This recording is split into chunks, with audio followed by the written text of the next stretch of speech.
Hello friends, आज हम लोग आधुनिक भारत का इतिहास में भारत में पुर्तगालियों का आगमन पढ़ेंगे।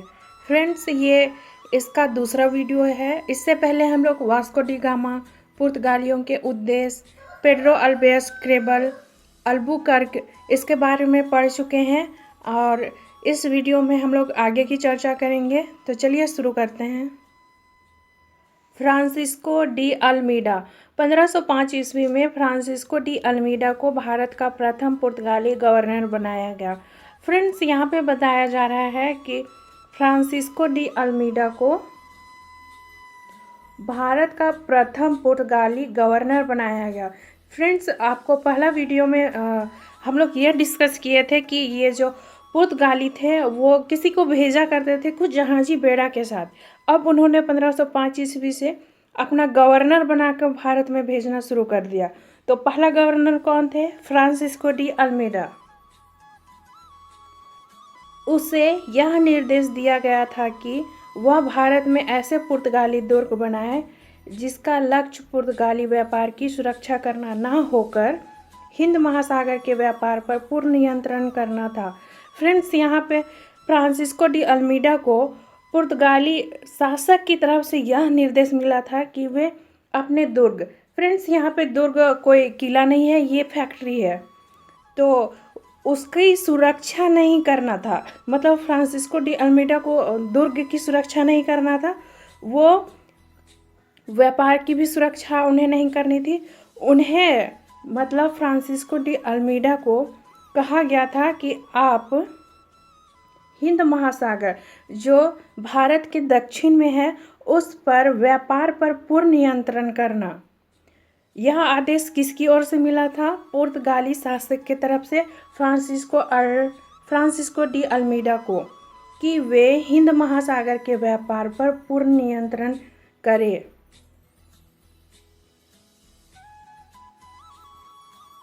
इसे ही शांत जल की नीति कहा जाता है। फ्रेंड्स, जो यहाँ पे फ्रांसिस्को डी अल्मीडा को निर्देश दिया गया उसी को शांत जल की नीति कहा जाता है।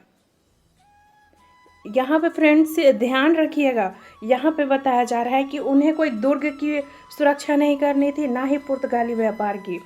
उन्हें बस हिंद महासागर के व्यापार पर पूर्ण नियंत्रण, ये उनका मेन पॉइंट ऑफ व्यू था। वो पुर्तगाली ये चाहते थे कि हिंद महासागर पर जो जितना भी व्यापार होता था उस पर पुर्तगाली नियंत्रण हो जाए। तो इसी को क्या कहा जाता है? शांत जल की नीति। इस प्रकार अल्मीडा का उद्देश्य शांतिपूर्वक व्यापार करना था। तो फ्रेंड्स, यहाँ पे देख रहे हैं अल्मीडा का उद्देश्य क्या था? शांतिपूर्वक व्यापार करना।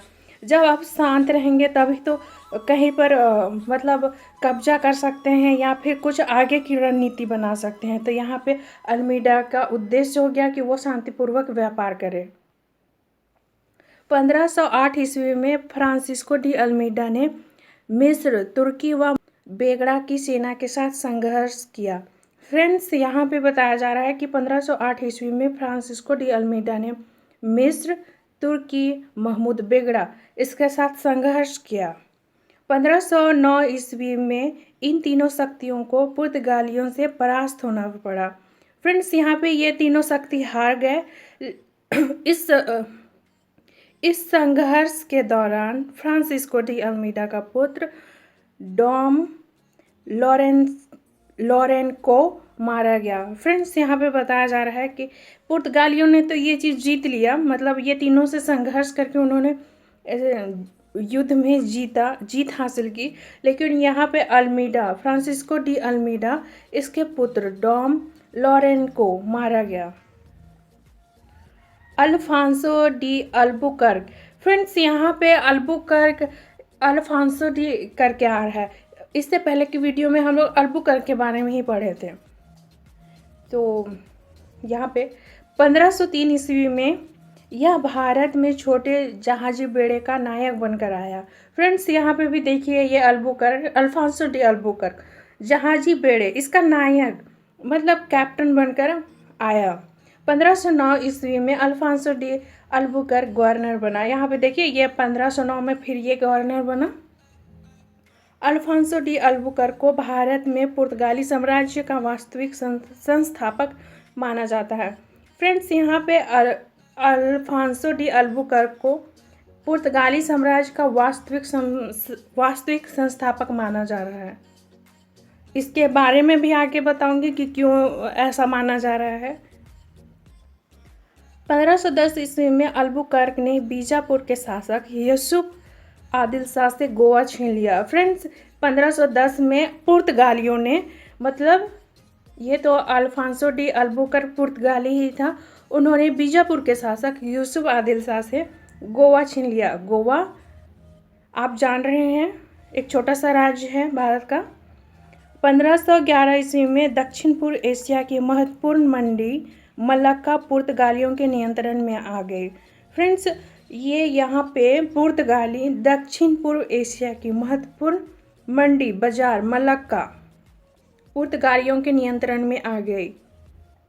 फ्रेंड्स, यहाँ पे मलक्का है, ये देखिए, ये मलक्का है और ये हम लोग के दक्षिण में, भारत के दक्षिण में 12 से नीचे का एरिया है। मतलब कि अगर हम लोग भारत के देखें तो अगर आप मलक्का को देखना चाहेंगे, तो आपको इस साइड में आना पड़ेगा, भारत के इस साइड में। उस साइड में आपको ये मलक्का दिखाई देगा, यहाँ पे अंडमान निकोबार द्वीप समूह से एकदम आगे नीचे की ओर। 1511 ईस्वी में दक्षिण पूर्व एशिया की महत्वपूर्ण मंडी वही मलक्का को पुर्तगालियों के अधिकार में आ गया। मलक्का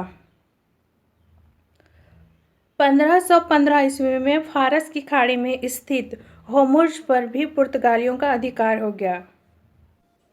फ्रेंड्स, होर्मुज यहाँ पे है, ये ईरान का क्षेत्र है, यहाँ पे है, ये भारत है और ये फारस की खाड़ी है।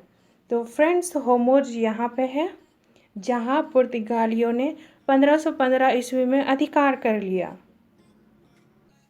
अल्बुकर्क ने भारत में पुर्तगालियों की संख्या में वृद्धि करने एवं उनकी स्थायी बस्तियां बसाने के उद्देश्य से पुर्तगाली पुरुषों को भारतीय स्त्रियों से विवाह करने हेतु प्रोत्साहित किया। फ्रेंड्स, यहाँ पे अल्बुकर्क ने भारत में पुर्तगालियों की संख्या, मतलब भारत में पुर्तगाली तो रहेंगे नहीं, मतलब वहाँ तो थे नहीं, पुर्तगाल से आने वाले पुर्तगाली, उनकी संख्या भारतीयों से तो कम ही होगी ना। तो अल्बुकर्क ने इसके लिए एक समाधान ढूंढा और वो क्या था, वो जनाब चाहते थे कि पुर्तगालियों की संख्या में वृद्धि हो। इसके लिए पुर्तगाली पुरुष भारतीय स्त्रियों से विवाह करें। फ्रेंड्स, यहाँ पे पुर्तगाली स्थायी बस्तियाँ बसाना चाहते थे और वे इसलिए पुरुषों को प्रोत्साहित करते थे कि वो भारतीय स्त्रियों के साथ विवाह करें। फ्रेंड्स, यहाँ पे ध्यान दीजिएगा,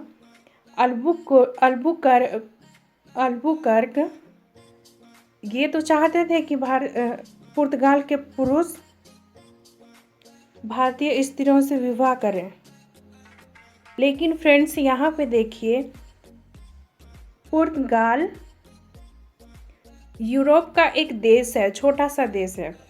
तो आप लोग जानते ही हैं कि यूरोपीय भारतीयों से गोरे होते हैं और भारतीय ना उन्हें काला कहा जा सकता है और ना ही गोरा, वे सांवले होते हैं। तो फ्रेंड्स, यहाँ पे पुर्तगाली पुरुष जब गोरे होंगे तो और भारतीय स्त्री सांवली होगी, तो हो सकता है कि उनके जो संतान हो वो काला हो या सांवला हो, काला सांवला, एकदम गोरा भी हो सकता है। तो फ्रेंड्स, यहाँ पे देखिएगा आप कि बहुतों में, भारतीयों में अभी भी ये चीज़ विद्यमान है कि वो काला और गोरा में फ़र्क करते हैं। तो अल्बुकर्क से पूछिए, वही आपको इसका समाधान बता सकता है कि उन्होंने तो लगा दी यहाँ पे एक शर्त कि पुर्तगाली पुरुष यहाँ पे भारतीय स्त्रियों के साथ विवाह करेंगे। ये कोई उचित नहीं है कि आप गोरे और काले में फ़र्क करें। फ्रेंड्स यहाँ पे देखिए, ये तो गोरे थे ना पुर्तगाली, और ये काली थी, तो हो सकता है कि बच्चे काले या गोरे हो, लेकिन अभी भी लोग ये छांटते हैं कि ये गोरा है, ये अच्छा है। ये चीज़ नहीं होना चाहिए। लेकिन देखिए यहाँ पे ये सनकरण हो गया ना।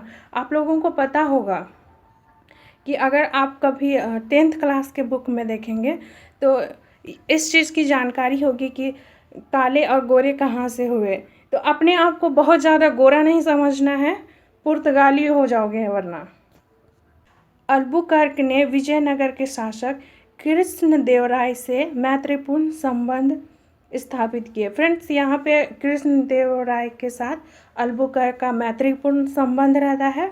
और यहाँ पे भी देखिए वो लोग, अल्बुकर्क ने फादर लुई को विजयनगर दरबार में भेजा, जिसका उद्देश्य कन्नौर और भटकाल के मध्य फैक्ट्री हेतु जमीन प्राप्त करना था। फ्रेंड्स यहाँ पे फादर लुई को अल्बुकर्क भेजते हैं विजयनगर दरबार में, और उनका क्या मकसद रहता है यहाँ पे, कन्नौर और भटकाल के मध्य, मतलब कन्नौर और भटकाल इसके बीच में फैक्ट्री, मतलब वो व्यापारिक केंद्र हेतु जमीन प्राप्त करना चाहते थे।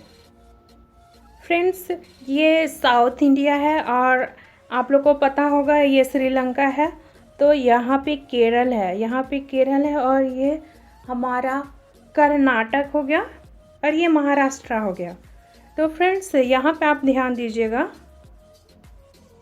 कि यहाँ पे भटकाल है और यहाँ पे ये कन्नौर है।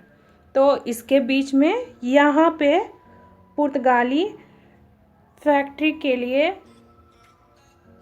फादर लुई को भेजते हैं कि जाइए आप यहाँ के ज़मीन के लिए बात करें कृष्णदेवराय से। विजयनगर साम्राज्य के शासक कृष्णदेवराय।